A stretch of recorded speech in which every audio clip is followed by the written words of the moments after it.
It wasn't until early February when I was in a meeting that experts at the foundation said, there's no way, there's been too much travel without diagnosis for us to contain this. And then at that point, we didn't really understand the fatality rate. We didn't understand that it's a fairly low fatality rate and that it's a disease mainly of the elderly, kind of like flu is, although a bit different than that. So that was a pretty scary period, right, where the world didn't go on alert, including the United States, nearly as fast as it needed to. Can you see yourself working for somebody else? I never have. Can you see it? I'm used to having a company where the ideas that I have are something that I can easily pursue. Well, so I think I didn't know this was coming up afterwards. Transition. But, we're not going to watch any more of the man who should. I won't say he needs to go to jail. I might think it. He needs to stand trial. He might need to answer for some policy influence issues. He might need to answer for some conduct. Good afternoon, people. It's another hectic day. Am I in the good mic? Let me just make sure if I'm in the good mic before everyone craps on me for I'm in the good camera. I'm in the good mic. Do we hear too much echo? I got the mat. I got my insulating mat handy. Oh, man. Good afternoon. Straight to jail. Right away. Right to jail. Oh, no. I was hesitant to bring up that clip where he's talking about what people were saying at the time. Some people who might be on the channel tomorrow at 3:00. Dr. Malone is going to be on tomorrow, unless some conflict comes up, 3:00 tomorrow. Bill Gates now, 2 years later, people are all of a sudden starting to say what some smarter people were saying at the time. The diseases of the elderly, it affects the elderly and people with underlying comorbidities. Does it make sense that we should be locking down everybody?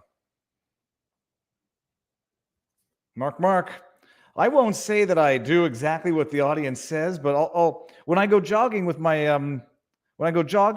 or with my kid, I put the hair up like this, and he doesn't like it. He says it looks weird. I say he's crazy. No, I'll take it down. People were saying things back in the day that they're now starting to finally admit. And the people who said them at the time, what were they called? Deniers, conspiracy theorists, whack jobs. They need to be deplatformed, unperson censored, have their Wikipedia pages edited, locked.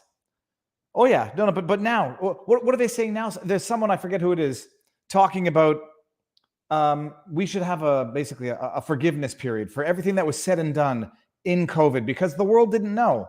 We didn't know what was going on. We were just knee-jerk reacting with the most devastating responses to what was going on. We didn't know. Forgive us.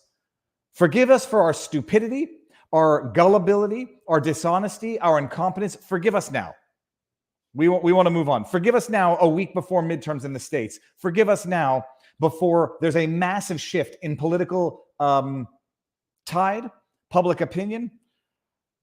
Please forgive us, Lord. We did not know what we did, except many people did. You think I believe for 1 second that Bill Gates is only now learning things that they didn't know at the time?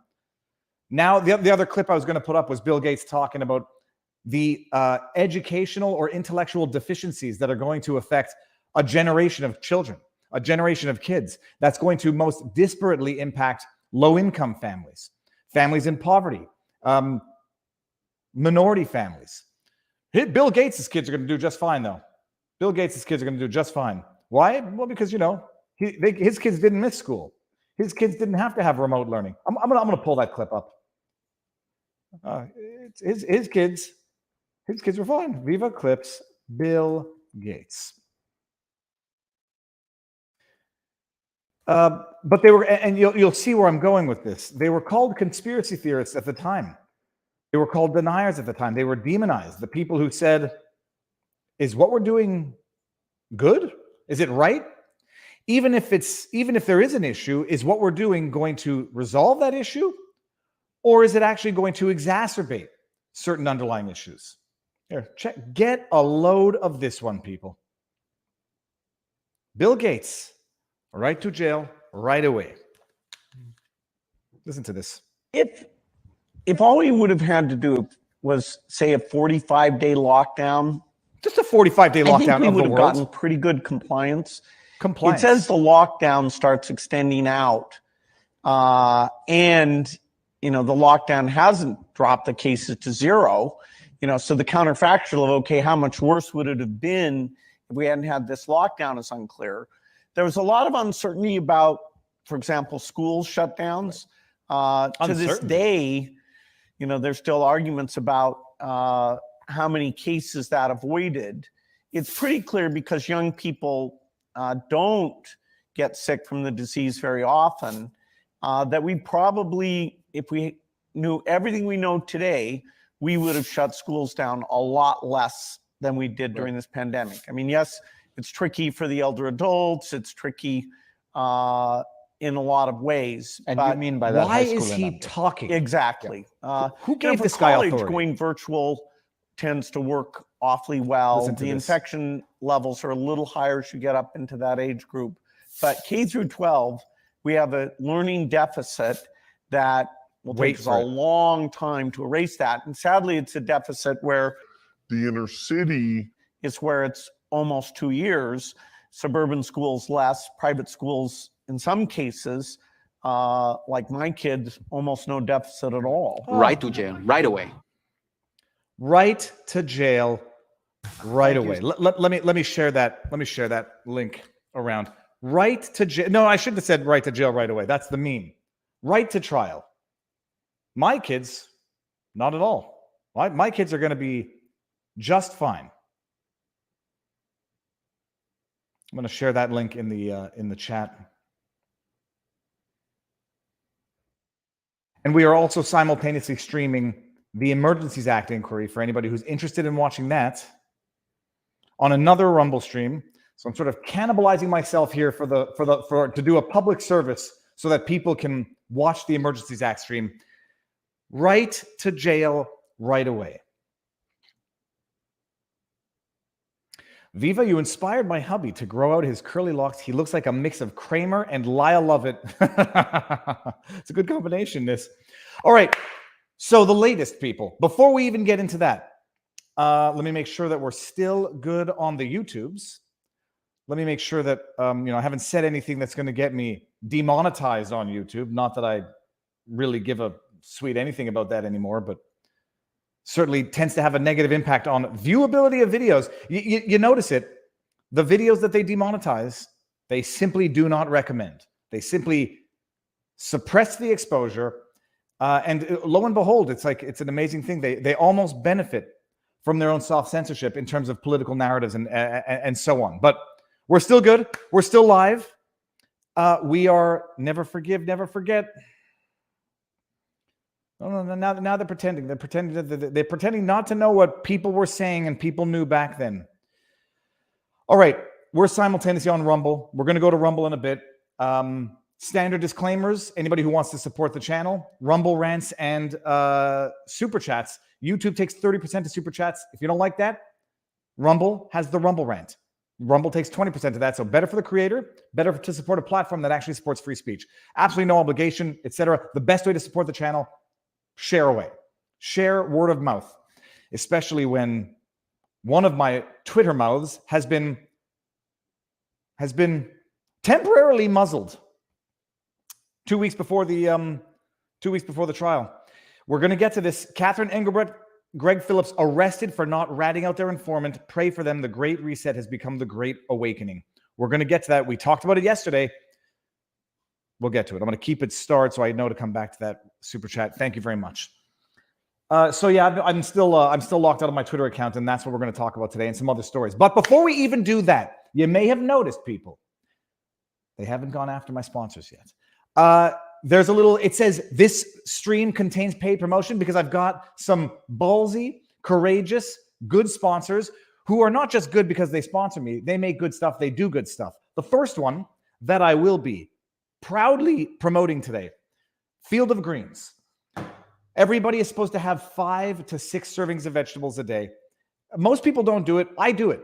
But it doesn't mean that I don't also, in the afternoon, as a healthy habit, have a glass full of Field of Greens, powdered greens, instead of, I still have been having the Red Bulls, but it doesn't matter. Set that aside. Everyone's supposed to have 5 to 6 servings of vegetables a day. Most people do not do it. 1 spoonful of Field of Greens. It's a powdered green. 1 spoonful is 1 serving. And I keep saying powdered greens, desiccated, dried up, pulverized vegetables. It's not an extract. It's not a supplement. 1 spoonful is 1 serving. You stir it in water. It gives you 1 dose.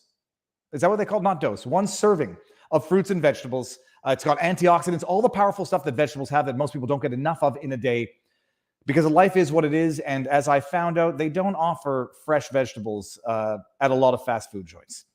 It is good for you. It tastes good. It's got all of the benefits of antioxidants, super fruits, super vegetables in an easy to drink glass, and it actually tastes good. Doesn't look good, but it tastes good. Made in America. It's a food, not an extract. And I say that as well because it's USDA organic approved. Right there. You can see it somewhere there. Made in America. Good stuff. I use it.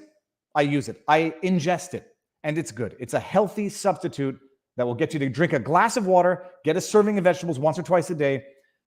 You won't regret it. If you go to the website and use promo code Viva, you'll get 15% off your first order and 10% off a subscription. It's good stuff. Booyaka shop.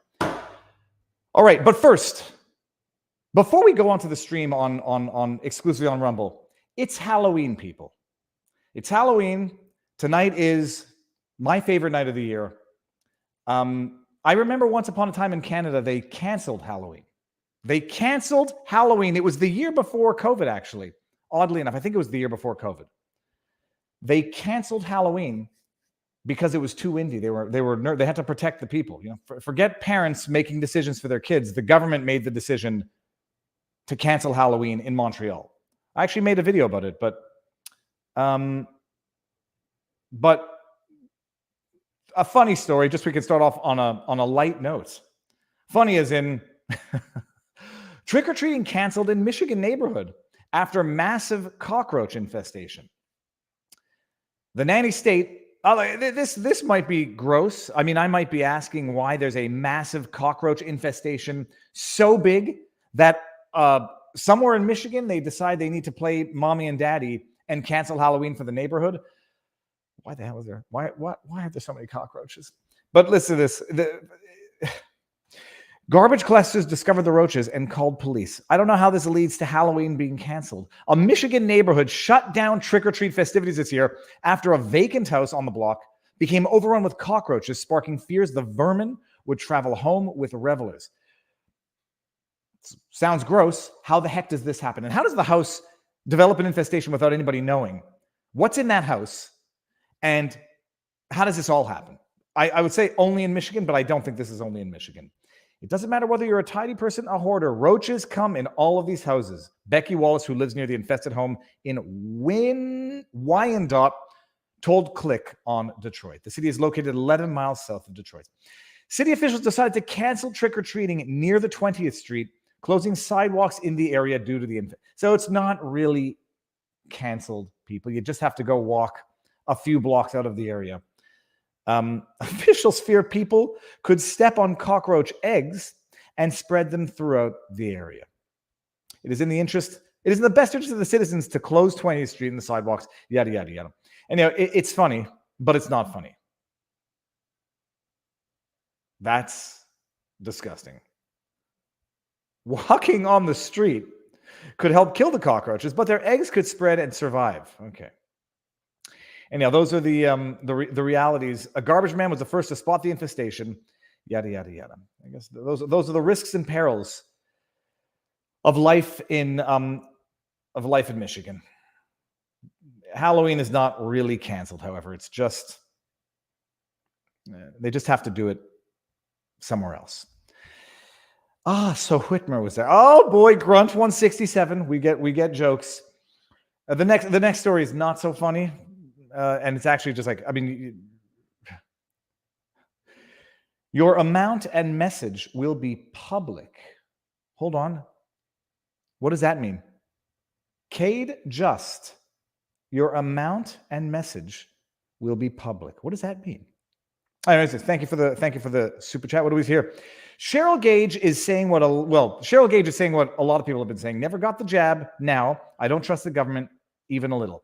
Well, you and everybody else who has half a brain, but there's more people are saying I got it and I regret it because I genuinely feel like I was lied to, and I'm one of those people. Genuinely feel that I was lied to. I know that I was lied to.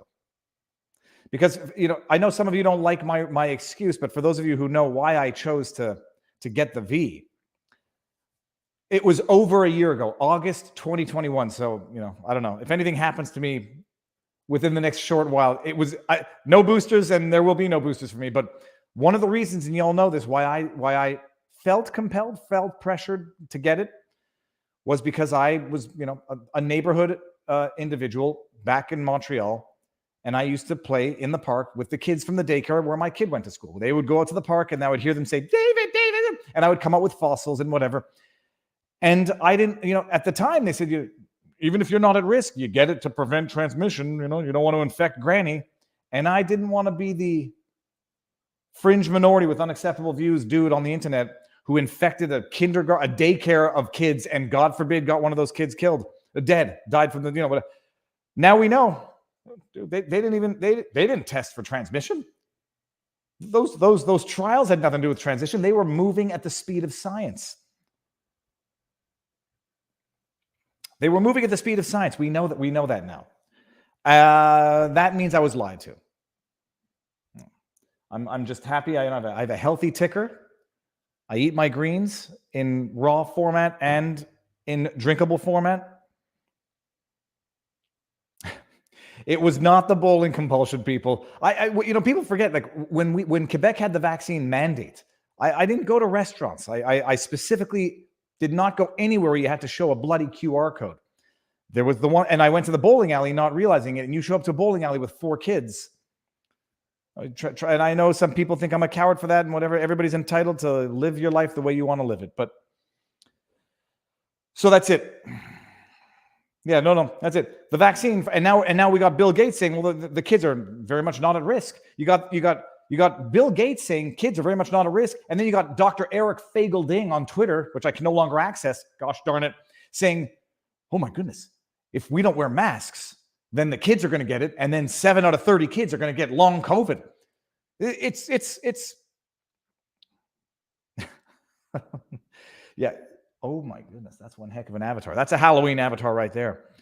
So anyways, that's it.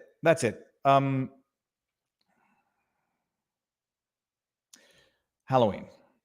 Now, a not so funny story at all, which I don't know why it comes across it's legal based. There's the old expression, we talked about it on Friday, nul n'est censé ignorer la loi. Ignorance of the law is no excuse. And this is known to hunters and fishermen. If you catch a fish, I didn't know that it was a fish that I couldn't take home. I didn't know that there were size limits on striped bass. I thought I could just keep whatever. I didn't know that there were limits that I could take in a day. That's no excuse, and you'll get hit with a massive, hefty fine. This story is one level more gross than that, especially for anybody who likes dogs. But a Montana woman went out for a hunting, killed what she thought was a wolf, killed it, skinned it, and posted pictures to social media. They've blurred out the picture in this article because I'm not showing the pictures. It turns out what she killed was a husky pup. Now, no relation that I know of. I hope there's no relation to Barnes. Amber Rose Barnes. And I'm not sure. There's no putting this woman on blast. I mean, this is tremendously stupid. I'm sure she regrets it, and I'm sure she feels terrible for it. I know people hunt wolves because they're predators, they're pests, et cetera, et cetera. It's legal to hunt them. Okay, it's not something I think I could do and feel good about, but whatever. So there's no putting anyone on blast. This woman's going to suffer, the natural consequences of her own stupidity. She killed and skinned a husky charged with a crime. She posted it to Facebook. I'm not showing the. She posted it to Facebook, and can you imagine the gut-sinking horror that she must have felt when people started saying, "You idiot, that's not a wolf. You moron." What? Try deleting that post. Try deleting that post. Oh my goodness. I killed a dog. B, I broke the law. And 3, I did that on purpose. I posted it to social media, and now I realized all of this in real time. Oh, mamacita. The Montana hunter shot a Siberian husky. I mean, there's questions about as to why there was a Siberian husky 11 miles into the woods, but whatever. And skinned it. Then has been charged with a crime. She mistook the 6-month-old dog for a wolf during a hunting trip back in September. She's been charged with misdemeanor animal cruelty. Apparently, the unsanctioned killing of a dog. You can kill a wolf on a hunting trip, but you can't kill a dog. The laws don't always have to make total sense. I can understand why there's a distinction. But I can understand some people saying, "Oh, so you can shoot and kill and skin and post pictures of a wolf, but somehow domesticated dogs get more protection." Yeah, they do. That's the law. She's been charged with it.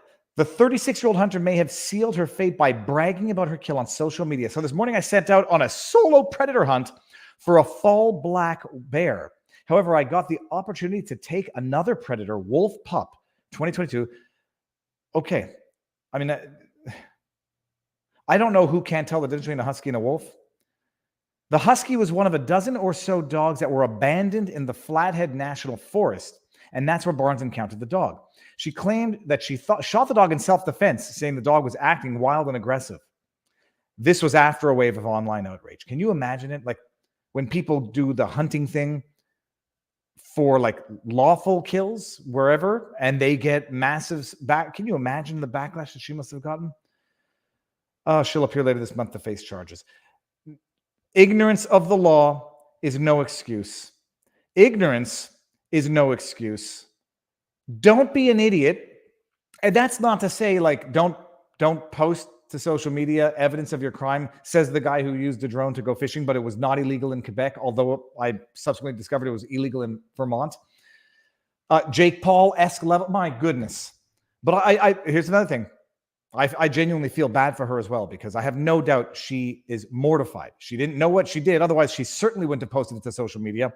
And if you found out you killed a dog, holy crabapo. It may have been feral, true. She'll raise that defense. I mean, she's being charged. She'll have a defense.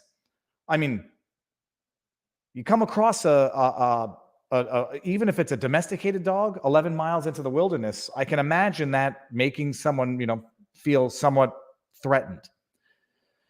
But no, you have to feel bad for her. There's no doubt she wouldn't have done it had she known. There's no doubt she probably feels bad about it. She'll go into full defensive mode, try to make up excuses in her own defense, try to lie to herself to rationalize what she did. It's the normal human response, but it's a normal human response when someone knows that they've done something just terrible. I ran over a rabbit once driving. My friend was having an allergic reaction. This is a true story. I might have shared it already. On my birthday, we had a friend who had a very bizarre allergic thing. Nobody knew why, and started getting hives, rash going up to his face, and we're like, we're going to the hospital, and I'm driving fast, and I was driving fast on a country road, and I killed a rabbit. I felt terrible. And I said, after we got to the hospital and everything was fine, I said, we're going to go back, and if that rabbit's there, we're going to eat it. I actually said this. But by the time we got back, it had actually been partially devoured by crows. I have no doubt that she feels absolutely terrible for what she did, and she's going to have to forgive herself, but before then, she might have to get punished under the law, unless she has a valid defense. Okay. Roadkill rabbit, dude. I would have done it, because I would have done it. Good morning, chat. Henry back to play. All right, we're gonna okay. Before we move on over, let me get this out of here to the east side, because we're moving on up. My second sponsor of the day, another product I'm not saying it to say it. I use it. I'm new to Florida. I'm new to the States, and I'm new to the type of fraud that seems rampant, if not only in Florida, in the States, home title fraud. And this is a real thing. And I've first of all, with Field of Greens, I spent a half an hour on the phone with the doctor of the company to ask my questions, make sure I felt comfortable, not just promoting it, ingesting it. And I do. With Home Title Lock, I've spent time on the phone with my insurance company, my insurance broker, to confirm whether or not this is a real risk and whether or not this is a good solution. I had a discussion with someone on a pier when I was fishing in Deerfield who's into construction and home development. He said it is as well. It's a real problem, and this is a real solution. Home title fraud. People go to the county clerk. They can pull up your deed of sale, forge your signature, and borrow money against the property that you own. They don't change title necessarily. I'm not sure if that's another type of fraud. They don't say, hey, it's my house now, Homer Simpson, get out. They go, forge your signature, go to the bank and say, hey, I'm Viva Frei. Lend me $50,000. I'm going to borrow it against my house, and I'm going to secure it. Here's the deed of sale. And it succeeds. And you don't even know that people have borrowed money against your house until somebody, you start getting letters saying you owe us $50,000. You're in default. We're going to, if it's the state of Michigan, we're going to sell your house for what it's worth and claim that it was, the $50,000 deed, whatever. That's a law joke. So it's a real thing. Home Title Lock basically is your 24/7 eyes. If anybody pulls up your deed of sale, you're going to get notified. There's going to be a freeze. They will not be able to borrow against your property. They will incur $250,000 in legal fees to defend if there's an issue. And it's a real problem, and it's a real solution. And at least for me, it's real peace of mind. If you do go to hometitlelock.com/Viva, you will get a $100 value title assessment to make sure that your title is clear, that you have a good title, valid title to your property. And then it's $19.95 a month for peace of mind and protection against a type of fraud that is rampant in Florida and in the States. It's the Wild West down here, people, and I am learning a lot from my travels, from my, what's the word I'm looking for? Displacement from Canada to the US. So hometitlelock.com/Viva, a free title assessment, and it's a worthwhile product, $19.95 a month. All right, now with that said, everybody, and thank you, Home Title Lock, thank you, Field of Greens, good products and courage to have the audacity to sponsor the hinged, fringed minority holding unacceptable views. Although we are not a minority, our views are not acceptable, and people are indeed waking up. We're going to move on over to the Rumble side, and then we're going to get into some stuff. And I'm not doing it on Rumble because I can't do it on YouTube. This will go on YouTube, snips and clips. We're going to get into Viva in Twitter jail, Elon either trolling Hillary Clinton or making a mistake, the latest in Paul Pelosi, and Engelbrecht and Phillips jailed for contempt. So everybody, there's 2,105 people watching here. And how many do we have on the Rumbles? Nearly 4,000 on Rumble. Well done, everybody. How many are watching the Emergencies Act? Nearly 1,400 are watching the Emergencies Act. Okay, good. The Emergencies Act is running all day long on Rumble and on Viva Clips. It's boring as hell. Slowly is getting his, Chief Slowly is the guy, getting it handed to him this morning. But we're going to go on over to Rumble right now and party hardy and talk about the utter rubbish. I didn't know that I picked a fight with Media Matters. There, I said it. Now, with that said, everyone should mosey on over. We should have 2,000 more people on Rumble in